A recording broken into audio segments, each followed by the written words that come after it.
we are not talking about Uhuru's government. Uhuru's government, we are supporting it. Kwa sababu tuko kwa Jubilee, hata kama Jubilee inasimika, we are still with it. Itamalizika next year. Wait for Jubilee in the next elections. It will be a very weak party. If you want to lose elections, start with the Jubilee in 2022. Right? And the correct Murungi, I don't want to lose, the election.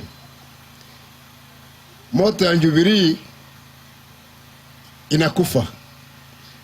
So that is why it is for us to look ahead. Jubilee is part of the past. We are looking post-Uhuru. What we are saying, the post-Uhuru regime itakuwa namna gani? Na tumesema sisi tukiwa Wameru lazima tuwe kwa hiyo serikali ambayo itaingia. We have to be there where the other leaders are dividing the national cake.